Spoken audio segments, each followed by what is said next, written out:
Good morning, everybody. Greg here. I want to talk about the other new items that came out. EMBERSWORN. So +4 fire skills, 20 FCR, 5 energy shield, a lot of max mana. CBF, which is nice, nice relief from a slam or a socket somewhere, and a nice chunk of cold res. So I think this item would fit more for the Hydra, the new Hydra change, or a combustion setup. I'll be focusing a bit more on the Hydra setup in this video. But I think a kind of energy shield Hydra source is, well, pretty much written in the sky for this item. So first, let's talk about energy shield. So we'll be wanting to max this. So energy shield, you'll want the 20 art points on there to get the mana loss multiplier, which reduces the amount of damage taken to your mana, which at level 1 is like 200%, so you're taking way more damage than you're supposed to on your mana, and then you take less than 100% at art level 87. Soft points, you want to reach 39 to absorb most of the damage through your energy shield. So you're gonna get, like, let's say you get it for 100 damage, you're gonna get it for 90 mana and 10 life. Basically, that's what it says. It's more complicated than that, but the gist of it is that. Note that the energy shield lost is calculated before any damage reduction. So all the damage going to your mana is gonna be unreduced. It's gonna be only reduced by this multiplier here. But your PDR, your resist are not going to be calculated in there. This is going to be calculated on the hit on your life, which is going to be that 10%. So it's still important, just you don't want to, get one shot and stuff. But it's a bit less crazy. So alright, that's it for energy. So we kind of want to reach we want the mana multiplier at 87 for sure. But having it level 39 for 90% absorb is not that mandatory. You can let more damage go to your life if you have some nice defenses. If instead of absorbing 90% of the damage, you absorb 75%, and 25% damage goes to your life. Well, it's not that big of a deal, But having 90%, because the 90%, the damage to your mana is reduced. By this factor, and the damage to your life is reduced by resist and PDR and stuff like that. So that's how I understand it. I think that's how it works. Second thing about skills, like I said, we'll be focusing on Hydra in this video. So Hydra, there's a line here in season 5. They removed the fire penetration from working with Hydra, so everything that has minus enemy fire resistance on it doesn't work with HYDRAS, just like traps and stuff like that. So Kira's, like half of the facet, doesn't work. The only thing that works is conviction, because it applies a minus resist on the monster and not like penetrating their resistance. So this is conviction still works, and also the fire pierce on fire mastery. Same thing, doesn't work on HYDRAS, so you're going to get just the fire percentage damage working on there.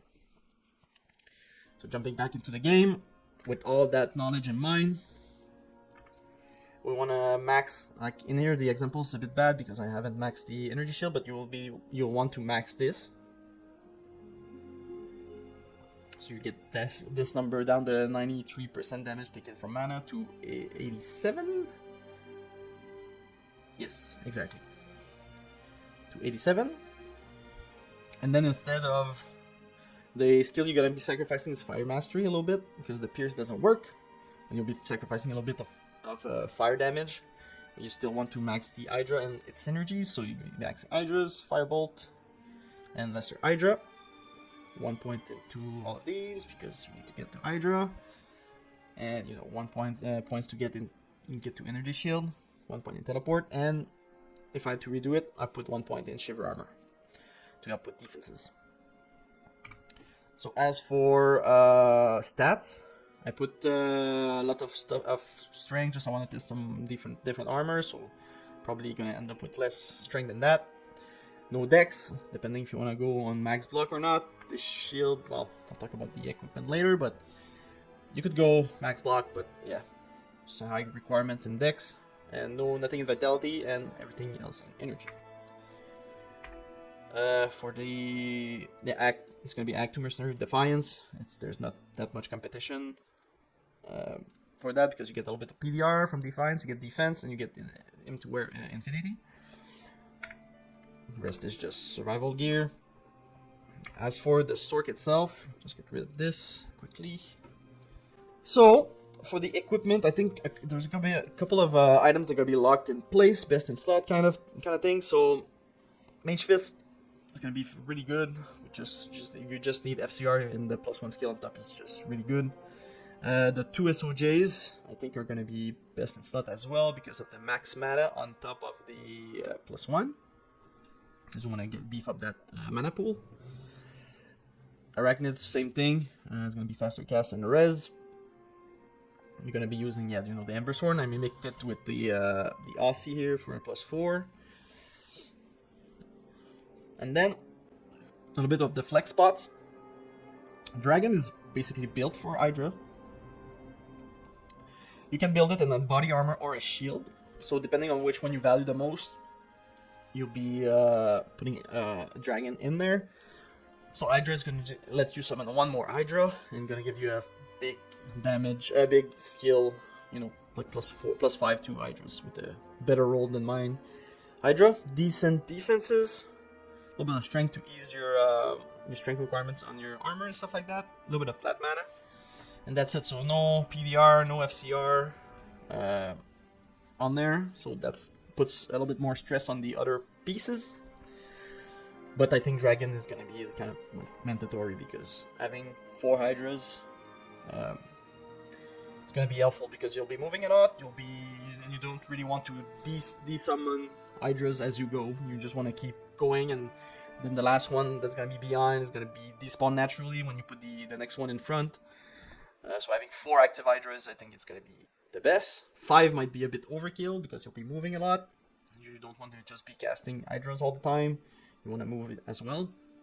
So I think 3 Hydra is gonna be the best. Not sure though. That's my opinion. So yeah, if you want, depending on which equipment you want to put your dragon in. But I think the shield is gonna be the best slot. Because stuff like Redemption, the big fire penetration is not gonna be working as well on there because it doesn't work. It's just going to be salvation on a shield, that's it. So I think the shield is going to be better for that. As for armor, lots of options. The natural option here is kind of like Atmas because it has the increased mana, faster cast, plus skill, decent defense. And you can fix your resistance as well with this. I got Istan there because it's just testing with this armor on other builds. Just to fix your res. My res are not perfect right now, but you can fix them easily with just one of these, sockets. So yeah, for Atmas, you can or you can use other stuff, even some crazy stuff like even freaking Guardian Angel. You can fix your res with a 3-socketed one with the plus skill and block if you want to go block route. You're gonna get a lot of nice max res. That's a bit of the crazy part, and I'm not sure no one's gonna use that. Chain of Honors, kind of similar, but it's +2 all skills. You get all the resist, you get a little bit of PDR, a little bit of MF. It works for sure. If you can get the Scolder, if you want to go MF, it's gonna be with an upgraded one with the Et1. The strength requirements are not that crazy, so you can go for like a nice defensive. Nice high defense body armor, or you can go with the glass cannon kind of way with the Ormus because it has the up to +15 fire skills. But having a, let's say, plus Hydra one with Hydra on casting might be, since you can only have 4 max, you kind of don't want to spawn a level 26 Hydra in the middle of stuff. So not sure about Ormus. As for helmet, Depending on the other piece, you might need some faster cast on this. Gonna be a 220 circlet. A nice rare circlet would be nice.